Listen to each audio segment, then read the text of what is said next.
Biological mother of Chloe San Jose nagsalita na. Ang biological na ina ni Chloe San Jose, si Maria Fe San Jose, ay naglabas ng isang opisyal na pahayag sa pamamagitan ng kanyang abogado, si Attorney James Mark Pedrones Ciudadano. Ito ay matapos ang pagkakadawat ng kanyang pangalan sa mga usaping kinasasangkutan ng kanyang anak na si Chloe at ng 2 beses na nagkampiyon sa Olympics na si Carlos Yulo. Sa isang eksklusibong panayam ng balita tabloid kay Attorney Ciudadano, kanyang ipinaliwanag ang kalagayan ni Maria Fe San Jose. Ayon sa abogado, nagtatrabaho si Maria Fe sa isang industriya na naglilingkod sa mga matatanda sa Australia. Ito ay isang uri ng trabaho na iba sa naunang mga ulat na nagsasabing siya ay isang yaya. Ito ay nangangahulugang ang kanyang propesyon ay hindi sa larangan ng pagiging yaya kundi sa isang mas propesyonal na sektor na may kinalaman sa pangangalaga ng mga senior citizens. Mula pa noong taong 2013, si Chloe ay naninirahan sa Australia at opisyal na naging Australian citizen noong Pebrero ng 2020. Ang pagbibigay diin sa pananatili ni Chloe sa Australia at ang kanyang bagong nakuha na citizenship ay nagpapakita ng kanyang matibay na pagnanais na magpatuloy sa kanyang buhay doon, malayo sa mga isyong bumabalot sa kanyang pamilya sa Pilipinas.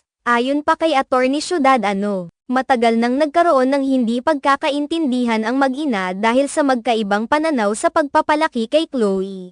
Ang hindi pagkakaintindihan ay nag-ugat mula sa magkaibang pananaw nila sa kung paano dapat itaguyod at palakihin si Chloe. Ayon sa abogado, si Chloe ay may sariling pananaw na nais ay magkaroon ng kalayaan sa paggawa ng kanyang mga desisyon sa buhay. Sa kabilang dako, nais naman ni Maria Fe na ang kanyang anak ay sundin ang mga tradisyonal na Filipino values na ipinanganak at lumaki siya na may ganitong pananaw. Ngunit, malayo sa mga usap-usapan na nagsasabing nagkaroon ng legal na laban sa pagitan ng mag-ina, itinanggi ito ng abogado. Sinabi ni Attorney Ciudadano na ang mga alingaw-ngaw na ito ay hindi totoo at wala ng legal na isyu sa pagitan ng mag-ina. Ayon sa kanya, si Chloe ay nasa tamang edad na para magdesisyon para sa kanyang sarili at hindi na nakikialam si Maria Fe sa kanyang personal na buhay at mga desisyon. Dagdag pa ni Attorney Ciudadano, nais ding linawin ni Maria Fe na hindi siya nakikialam sa mga isyu na may kinalaman kay Carlos Yulo. Sa halip, ang layunin ni Maria Fe ay ituwid ang mga maling impormasyon na lumabas,